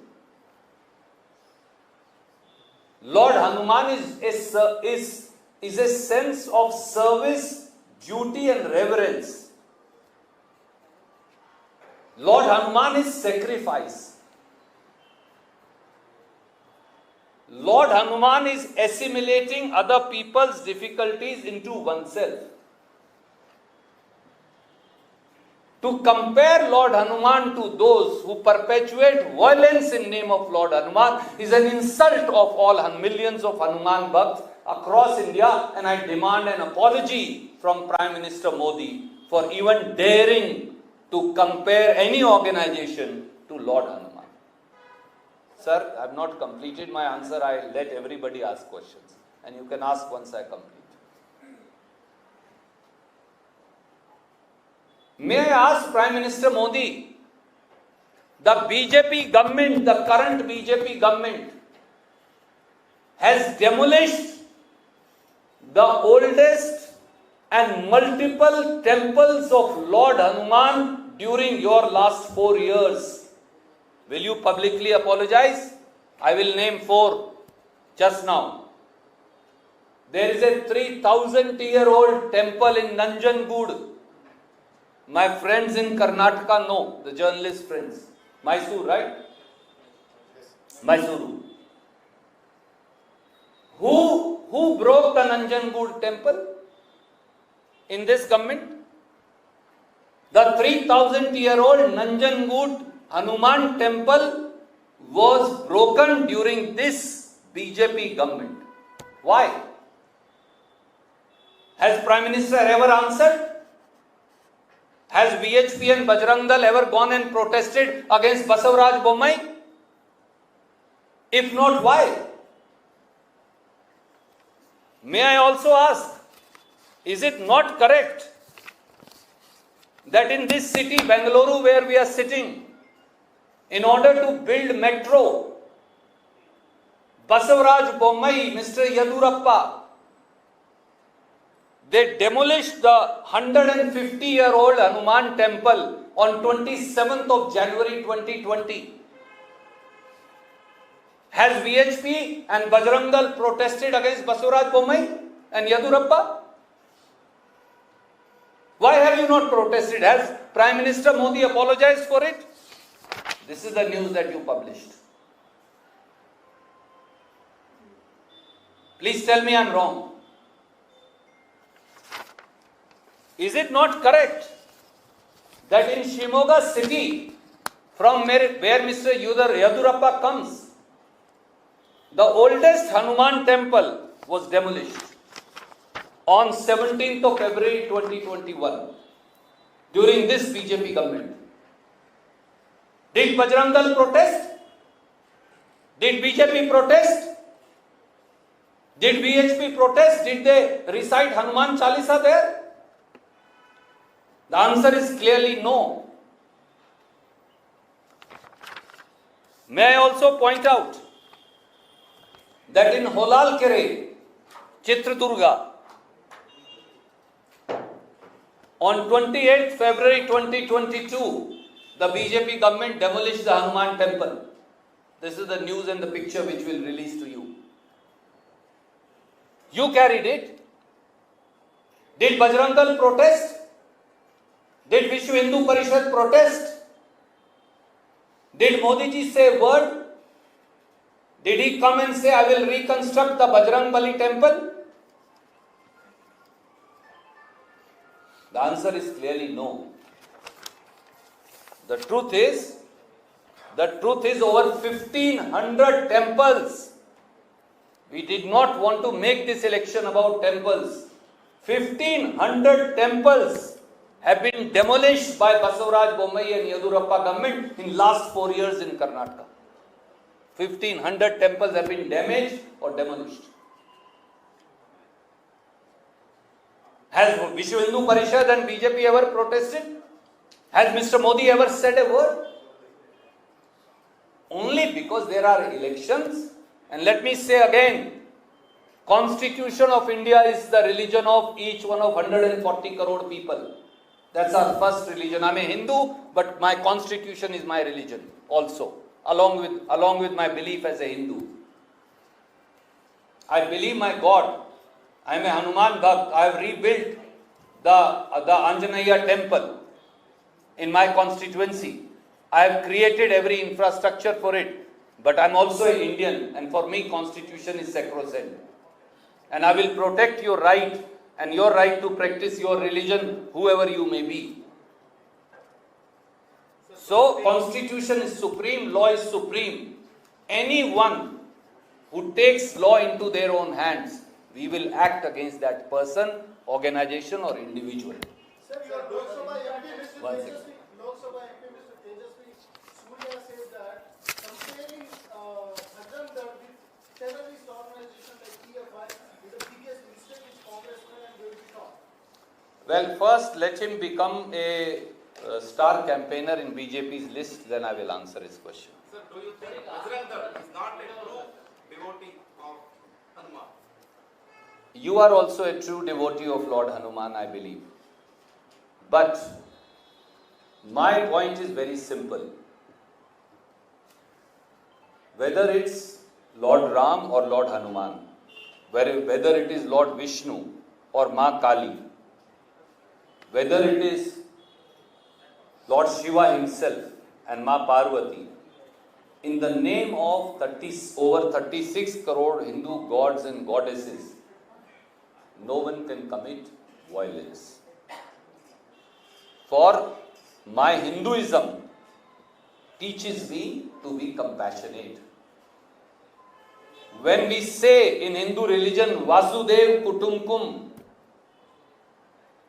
the whole world is my family. That means Hinduism is all encompassing.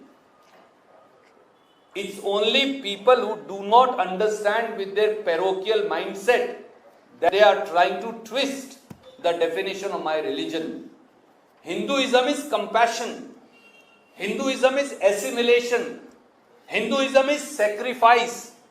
Hinduism is respect and harmony. Hinduism is the perhaps one of the only religions of the world which says respect other religions. Have you read Srimad Bhagavad Gita? I come from its land where it was recited. I wish Modi ji had once read Bhagavad Gita. Once. Or even he knew how many verses are there in Bhagavad Gita and how many adhyayas are there in Bhagavad Gita. Then he would not have spoken in this language. And those who are challenging, have they read Hanuman Chalisa? I want to read to you 4 words from Hanuman Chalisa. Since it's in Hindi, I will read it in Hindi for you. Mahavir Vikram Bajrangi, Kumti Nivar Sumati ke Sangi. I'll translate it for you. That's the crux of Hanuman Chalisa. I repeat it for you. Mahavir Vikram Bajrangi, Kumti Nivar Sumati ke Sangi. That means पहले मैं हिंदी में बता देता हूं क्योंकि मुझे हिंदी में थोड़ा इसका मायना आता है और फिर इसकी अंग्रेजी का अनुवाद करता हूं। बजरंग बली जी का स्मरण केवल सद्बुद्धि और सच्चरित्र वाले लोगों को ही करना चाहिए। और बजरंग बली जो हैं वो जिनकी बुद्धि भ्रष्ट हो उन पर कभी आशीर्वाद नहीं बरसाते। The remembrance of Lord Hanuman should only be done by those who are of pious mind and clarity of thought with compassion. For those who have a perverted or a hateful thought process, they can never be receivers of blessings of Lord Hanuman. I leave it to you to judge. So there are two representatives of our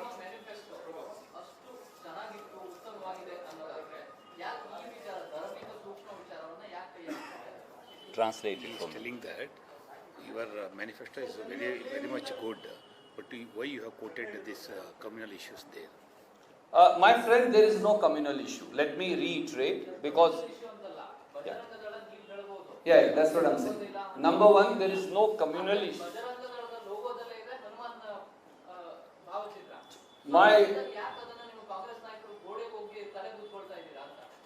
I've understood the question. Since I understand part Kannada. So in case I don't answer it correctly, please correct me. But I'll answer it in English for you. Yeah, I've understood. मुझे अभी भाव समझ में.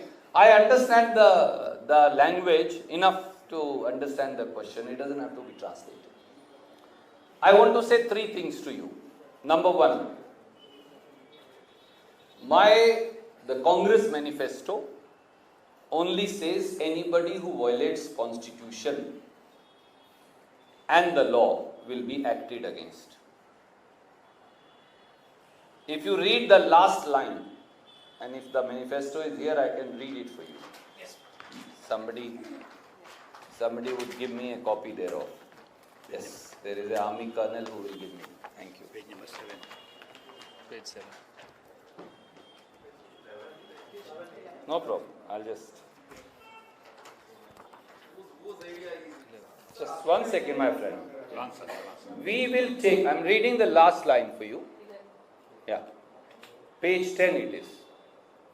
We will take decisive action as per law, including imposing a ban on any such organization. It doesn't name any organization. Please, so I'm just saying that, friend, that's why I'm saying you have to have patience, like I had patience with you. So my manifesto is very clear. It is not saying I'm going to ban X or Y or Z. Be very clear about it. I am only saying anybody who takes the law, we believe the law and constitution is sacrosanct and cannot be violated by individuals and organizations like Bajrang Dal or a PFI. Tell me, when a Dalit young person, Dinesh, was murdered in broad daylight by an office bearer of the Bajrang Dal, was it not violation of the law? When Dalit Sangharsh Samiti, who were championing for it, they were disregarded by BJP, CM even refused to meet them, were they not? All I am saying is, anybody who spreads enmity, hatred, or violates the law or the constitution, we will not permit. And then there is a full stop. And then I say, we will take decisive action, including banning. I never said I'm going to ban X or Y. If Modi says, and if all of you start believing, then what can I do? भैया ऐसा है, अब आप manifesto committee के member नहीं हैं, तो देखिए ये सवाल अगर आप मोदी जी से पूछते तो अब तक वो जेल भेज देते आपको कहीं गलती से. But I am telling you, with me, because you are my friend, you can take all liberties. Please don't make this mistake with BJP, they'll send you to jail.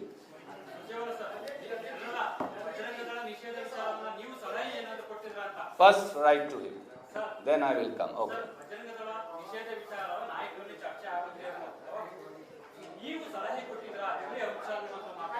Have you given the suggestion to ban the Bajrang Dal, he is asking? I think I answered, probably you did not hear, let me re-answer for you. Because everybody started, there are three very clear things. Number one, nobody can violate the constitution and the law. Our first promise. Number two, we will take decisive action against anybody who violates the constitution or law. Number three, if they still continue to violate it, without naming any organization, the last sentence says, we will consider to ban any such organization. Now just because, now you have to listen, no my friend. See, if one person asks, then you have to permit me to reply to him. Only then you will get your questions. Now if anybody believes, just because Prime Minister Modi has no issues and you are also falling in his same trap, Bharatiya Janata, the latest survey that you've done shows 67% of the poor have now come to a conclusion they want a change in government. 67% of Karnataka's poor and 57% of Karnataka's middle class. This is today's survey. BJP also knows it is true. They also know they have no answer on employment. They have no answer on price rise. They have no answer on any other issue including 40% commission. So they want to change the narrative to Kabristan, Shamshan, Ramzade, Haramzade, Hindu, Musalman. The trick is the same, only words and phraseology changes in every election. One more part I want to show you. 50% of the poor in Karnataka believe Congress is the only choice for them. I am not saying so. This is your latest survey. The CSDS survey that has come today, this morning. So 67% poor, 57% middle class reject BJP. Over 50% poor feel Congress is the only option. They know this is happening. So they are misleading you. Please do not be like my friends from Delhi. Don't get misled. The Kannada press is far wiser. So be wise and don't get misled by their rhetoric. Thank you. He tried his level best to polarize the election, to create an election on the religious lines. Prime Minister, sir, today you had committed one sin, and that too on Tuesday, the day of Lord Hanumana, you had committed a sin. you had compared an organization and individuals equivalent to Lord Hanumana. We are not going to pardon you. 6.5 crore Kannadigas are not going to pardon you for this particular sin. Prime Minister, sir, Lord Hanumana depicts piousness. He depicts the sacrifice. He denotes that what is the duty. For him, the duty and Raj Dharma was the first thing. But unfortunately, when we asked you that we are going to take legal actions against those organizations which are going to promote hatredness in the society, which are going to promote enmity in the society, on the religious lines, on the caste lines, you are equating those type of organizations with Lord Hanumana.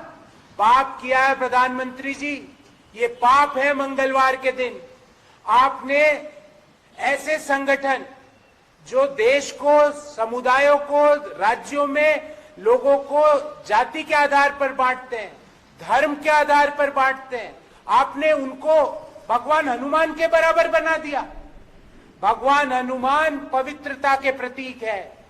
भगवान हनुमान, पवन पुत्र Hanuman sacrifice के प्रतीक है। पवन पुत्र हनुमान अपनी duty को किस तरह सबसे आगे रखा जाए उसके प्रतीक है। आपने उसके बराबर उनको बना दिया।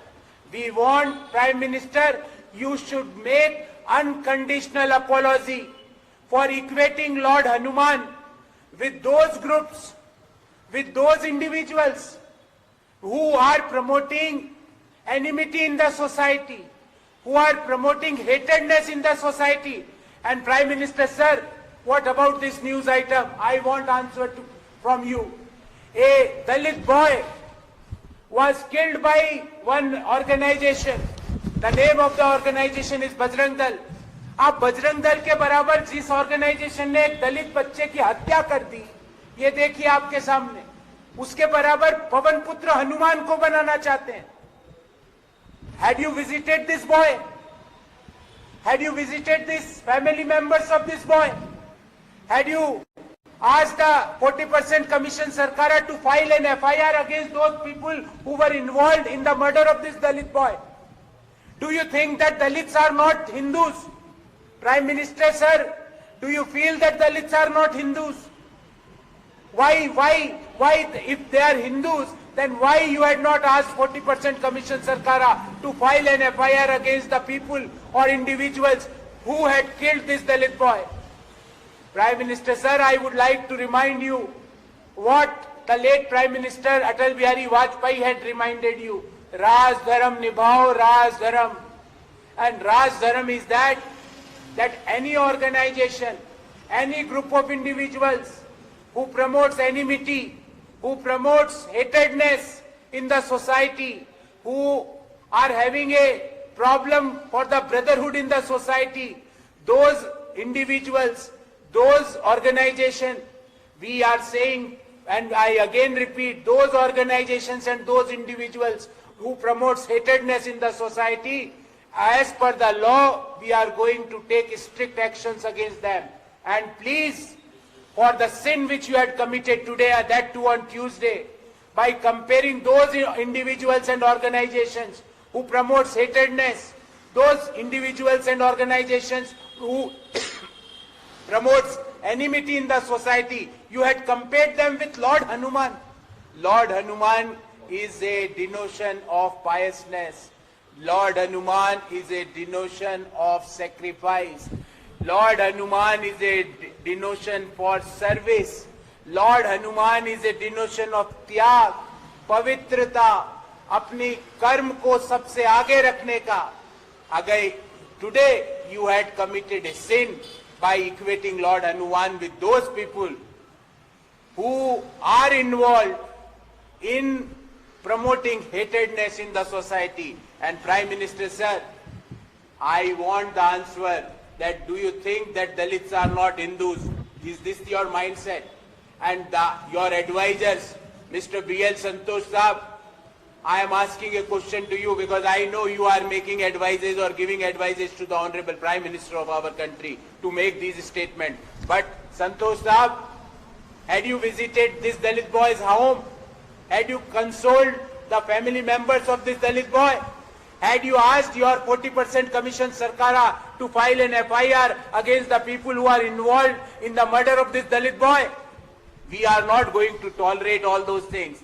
Anybody, any individual, any group of people who promotes the hatredness in the society, who promotes enmity in the society, who is having who is creating problems for the brotherhood in the society, as per legal act, we are going to take legal actions against those people. साथियों, बैंगलोर से special आया, आपको एक किस्सा सुनाने आया। आज फिर आपको एक ठग का किस्सा सुनाएंगे। नहीं, किसने कहा गुजरात का? आप यूं ही बोल रहे हैं गुजरात का, ये वाला गुजरात का नहीं है।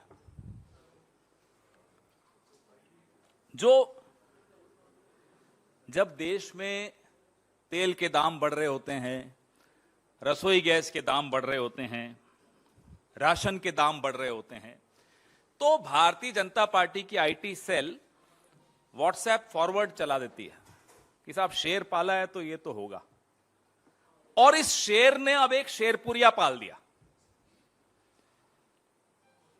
इस ठग का नाम है शेरपुरिया। अब लोग कहते हैं कि शेर नहीं पाला है, हम तो नहीं कहते। एड्रेस क्या है? Racecourse road. लटियंस गैंग, हम पर आरोप लगते हैं लटियंस गैंग। तो ये जो शेरपुरिया साहब हैं, ये भारतीय जनता पार्टी के तंत्र में, उनके इकोसिस्टम में किस तरह से घुसे हुए हैं, ये हमने और आपने पिछले 3 दिनों में लगातार फोटोग्राफ्स देखी। और फोटोग्राफ्स ऐसी नहीं है कि सार्वजनिक जगह पर कहीं फोटोएं खिंचवा लेते हैं जैसे लोग हम एक दूसरे के साथ, वैसी नहीं है ये। प्रधानमंत्री को टैरेमैक पर बुके देते हुए, पुष्पगुच्छ देते हुए, प्रधानमंत्री को टैरेमैक पे मिलने की हिम्मत या अनुमति किसको मिलती है? जो उनके अपने होते हैं, जिनको वो पहचानते हैं, जिनको उनका तंत्र पहचानता है और अपना मानता है। हर कोई नहीं जा सकता प्रधानमंत्री को बुके देने के लिए टैरेमैक पर। थोड़े दिनों पहले भी मैंने आपको एक किस्सा सुनाया था, किरण पटेल का किस्सा सुनाया था। हां, वो गुजरात के थे। ये जो हैं, ये गुजरात के दामाद हैं। इनकी पत्नी गुजरात की है। पहली कंपनी इन्होंने गुजरात में बनाई, वो कंपनी डूब गई। 350 करोड़ का कर्जा। ये सुनकर मुझे बड़ा अटपटा लगा, बड़ा बुरा लगा, अपने प्रधानमंत्री के लिए बड़ा बुरा लगा। अरे साहब, आपके दोस्त हैं, हजारों करोड़ का गबन करके जाते हैं, एक 350 करोड़ का गबन, क्या स्तर है भाई? कुछ कमजोर पड़ रहे हैं हमारे प्रधानमंत्री। दोस्ती का फायदा भी नहीं दिलवा पाए पूरा। 350 करोड़, 350 करोड़ का गबन। स्टेट बैंक ऑफ इंडिया, यानी कि ये जो मेरे सामने मेरे दोस्त बैठे हैं, मेरे बगल में जो मेरा दोस्त बैठा है और मैं खुद, ये हमारा और आपका पैसा लेकर 350 करोड़ ये शेरपुरिया जी ने ढेरपुरिया कर दिया, बर्बाद कर दिया, गबन कर दिया। रेस कोर्स में जो घर इन्होंने ले रखा था किसी महिला के नाम पर, उसमें अब इनका नेटवर्क देखो कितना बड़ा, इतना बड़ा नेटवर्क कि जो वाईफाई का जो नेटवर्क है उसका नाम था पीएमओ। ये आपको मजाक लगेगा, लेकिन जिनके इशारे के बिना इस देश में इनकी आईटी सेल कहती है पत्ता भी नहीं हिल सकता, उनकी घर के पीछे एक महाठग उनके नाम का उपयोग करता है। उसका वाईफाई भी इन्हीं के नाम का उपयोग करके चलता है। बड़े बड़े लोगों को, उद्योगपतियों को, अफसरों को इस्तेमाल करता है। अब वो डालमिया नाम की एक कंपनी है, ईडी के साथ सेटलमेंट करने के लिए डालमिया तक को लूट लिया और एनजीओ भी चलाते हैं। अच्छा, वैसे एक बात देखिए आप, जितने जो महाठग निकल के आ रहे हैं और प्रधानमंत्री के साथी भी अपने आप को बताते हैं, उन सब का बायो देखिए, बड़ा मजेदार होता है। राष्ट्रभक्त, भगवान के नाम होंगे। और ये जनाब तो हमारे किसी साथी की एक अखबार में साप्ताहिक लेख लिखते थे, धर्म पर, आध्यात्मिकता पर, हर सप्ताह। चलो लिखते तो सब हैं, हम भी लिखते हैं, छपता नहीं है। ऐसी अखबार कोई छोटी मोटी अखबार नहीं, वो हुंकार दैनिक, चित्कार दैनिक नहीं थी, बड़ी अखबार, नाम नहीं लूंगा। उस अखबार में कॉलम लेने के लिए बड़े बड़े लोगों का फोन कराओ, तब जाकर एक कॉलम मिलेगा उसमें। हमें नहीं मिला अभी तक, इन्होंने वादा किया था, अभी तक नहीं दिलवाया। याद है ना, वही अखबार है। उस अखबार में साप्ताहिक लेख, अच्छा जीवन कैसे जिएं, सनातन धर्म क्या है, और तो और जनाब ने प्रधानमंत्री श्री नरेंद्र मोदी पर एक पुस्तक भी लिख दी, उनका स्तुति गान करने। तो ये सब हो रहा हो और प्रधानमंत्री को मालूम नहीं पड़े, क्या यह संभव है? मैं आपसे पूछता हूं, क्या यह संभव है? आप आज अभी यहां से निकलकर एक स्टोरी फाइल करिए प्रधानमंत्री के खिलाफ, चुनौती देता हूं। 5 मिनट में, वो है ना हमारा एक पड़ोसी है, नाम जिसका जोशी है, उसका फोन आ जाएगा, उनको मालूम पड़ जाएगा कि आप लोग कोई स्टोरी लिख रहे हैं मोदी जी के खिलाफ। लेकिन ये जनाब मोदी जी पे किताब लिखते हैं, रोज हर हफ्ते एक आर्टिकल लिखते हैं, राष्ट्रभक्त बताते हैं अपने आप को, मोदी जी के नाम को का उपयोग करके, दुरुपयोग करके, सदुपयोग करके लूट रहे हैं लोगों को, और मोदी जी को पता ही नहीं। आखिर कहां व्यस्त हैं हमें नहीं मालूम। इनका सोशल मीडिया प्रोफाइल जरूर देखिएगा। और प्रधानमंत्री के साथी भी, राजनाथ सिंह जी एक कार्यक्रम में इनका भाषण सुनते हुए ताली बजा रहे थे। बड़े बड़े मंत्री, बड़े बड़े अफसर, जो इनकी फाउंडेशन चलती है, उसमें कुछ अफसर सलाहकार है, रिटायर्ड आईएएस अफसर। एक तो ऐसे अफसर हैं जिनके तार वो किरण पटेल से जुड़े हुए हैं। और एक बड़ी रोचक बात बताऊं, संवेदनशील राज्य के उपराज्यपाल मनोज सिन्हा साहब, बहुत संवेदनशील राज्य है, वहां जो उपराज्यपाल होगा वो जाहिर सी बात है बहुत समझदार व्यक्ति होगा। उन्होंने इन जनाब से 25 लाख का लोन लिया। ये हम नहीं बोल रहे, उनका एफिडेविट बोल रहा है। ये हो क्या रहा है मुझे तो नहीं समझ में आ रहा, हम में से तो किसी को नहीं समझ में आ रहा ये हो क्या रहा। जम्मू कश्मीर के उपराज्यपाल मनोज सिन्हा साहब एक ठग से 25 लाख का लोन लेते हैं। ये वो ठग है जिसकी कंपनी डूब चुकी है। ये वो कंपनी है जिसने 350 करोड़ एसबीआई से लिया था, गुजरात की कंपनी। अब मैं सवाल भी पूछूं तो किससे पूछूं यही नहीं समझ में आता। जवाब दे कैसे पाएंगे? आपका पड़ोसी है साहब, आपके नाम का उपयोग कर रहा है जनाब, और आपको हवा ही नहीं है। बड़ी बड़ी बातें करते हो सुबह से शाम तक, पूरा विश्व गुरु विश्व गुरु विश्व गुरु, ये है हमारे विश्व गुरु। ओ विश्व गुरु जी, घर के पीछे क्या हो रहा है वो तो बता दो जरा देश को। हम आपको विश्व गुरु मान लेंगे। जो आपके नाम से आपके चेले कर रहे हैं, पहले उनका तो देख लो जरा, उस विषय में तो जवाब दे दो। 52 शेल कंपनीज बनाई हैं साहब ने, 52 शेल कंपनीज। सरकारी बैंकों से लूटे 225 फर्जी ईमेल आईडीज। मतलब इनका बायोडेटा देखो तो अगली टिकट पक्की लोकसभा की, नहीं तो फिर राज्यसभा पक्की। और बड़े बड़े लोग, जिसमें ओम बिरला जी हों, राजनाथ सिंह जी हों, इनकी तारीफ इनके कार्यक्रमों में दिखेंगे आपको। सब जगह इनके जो संबंध हैं इस व्यक्ति के, इस इकोसिस्टम के साथ, जो लटियंस का नया इकोसिस्टम है वो आपको सरेआम दिख रहा है। हमें नहीं मालूम संबंध हैं या नहीं है, हमें यह मालूम है कि पड़ोस में रहता था, आपके नाम का वाईफाई इस्तेमाल करता था, आपके ऊपर किताब लिख चुका है, अपने आप को राष्ट्रभक्त बताता है, जो जो लिखा जाता है आजकल भक्त लिखते हैं वो सारा लिखता है, और आपको पता नहीं था। कुछ लोग हमें बताते हैं, क्योंकि आजकल जो लटियंस गैंग में नए फिक्सर्स भी हैं कुछ, उनमें से एक आध फिक्सर ने हमें भी फोन किया कि बोले साहब आप नहीं समझ पाओगे। मैंने कहा मैं मानता हूं हम नहीं समझ पाएंगे, इसमें सरेंडर, हम नहीं समझ पाएंगे, बताओ अब आप। बोले ये गैंग वॉर चल रहा है। मैंने कहा किसका गैंग वॉर चल रहा है? बोले यूपी वर्सेस दिल्ली।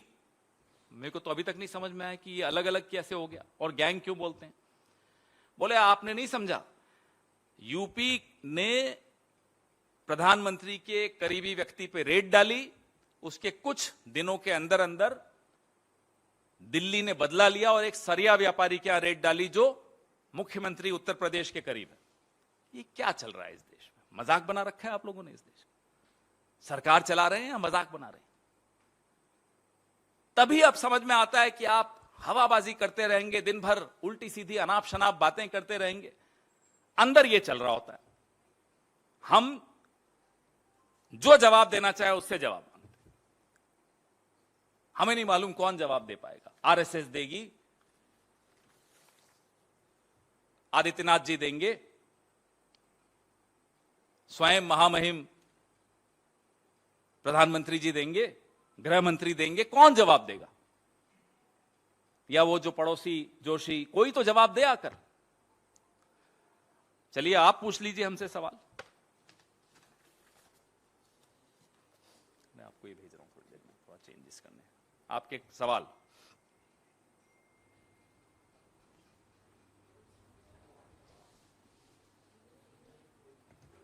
जी, या तो आपको इस विषय में मुझसे भी ज्यादा मालूम है इसलिए आप सवाल नहीं पूछ रहे, या आप जानना नहीं चाहते। चल रही? Very good, very good, very good. हाँ पूछिए पूछिए, 5 मिनट हैं सर, चलना पड़ेगा। प्रधानमंत्री मोदी ने माइक उनके पास है सर, वो आपको भी चाहिए होगा। सर, प्रधानमंत्री मोदी, जिस तरीके से कांग्रेस ने कहा कि हम पीएफआई और बजरंग दल पर बैन लगाएंगे, सरकार आएगी, हमारी सांप्रदायिक एजेंडा चलाने वालों के खिलाफ कार्रवाई करेंगे, तो प्रधानमंत्री मोदी ने कहा है कि मंगलवार का दिन है, हम बजरंगबली को नमन करने आए हैं और कांग्रेस जय बजरंगबली बोलने वालों को ताले में बंद करना। शर्म आनी चाहिए। अगर प्रधानमंत्री ने ऐसा कहा है तो पूरी तरह से मैं बोल सकता हूं, दावे के साथ कह सकता हूं कि शर्म आनी चाहिए प्रधानमंत्री। ये ध्रुव सक्सेना जिस दल के हों, उनको आप मेरे आराध्य देव हनुमान जी से कंपेयर करेंगे, बजरंग बली से कंपेयर करेंगे? ये रक्षा करते हैं हमारी। मोदी जी आपसे भी यही रक्षा करते हैं हमारी। इनसे आप तुलना कर रहे हैं बजरंग दल की, जिनके विषय में आपके अपने नेता ज्योतिरादित्य सिंधिया ने क्या कहा था, याद है 2017 में? कि ये आईएसआई से संबंधित लोग हैं, आईएसआई सर्टिफाइड पार्टी है। फोन उठाइए प्रधानमंत्री जी और पूछिए जरा ज्योतिरादित्य सिंधिया से क्या विचार है उनके बजरंग दल के विषय में। बजरंग दल की तुलना बजरंगी से करेंगे और हम बर्दाश्त कर लेंगे? ये अपमान नहीं सहेंगे हम। कैसे अपमान कर सकते हैं वो बजरंग बली का? हम, अरे हमारी भी श्रद्धा है, हमारी भी आस्था है, हम अपने दिल के पास रखते हैं अपनी आस्था को, लेकिन कोई सीमा होती है अपमान करने की हमारी आस्था। आप कैसे अपमान कर सकते हैं मेरी आस्था का? माफी मांगे प्रधानमंत्री इस देश से और करोड़ों ऐसे भक्तों से जो बजरंग बली को अपने दिल के करीब रखते हैं। अपमानित करने का अधिकार प्रधानमंत्री को नहीं दिया किसी ने भी। मेरी आस्था को अपमानित किया उन्होंने। आज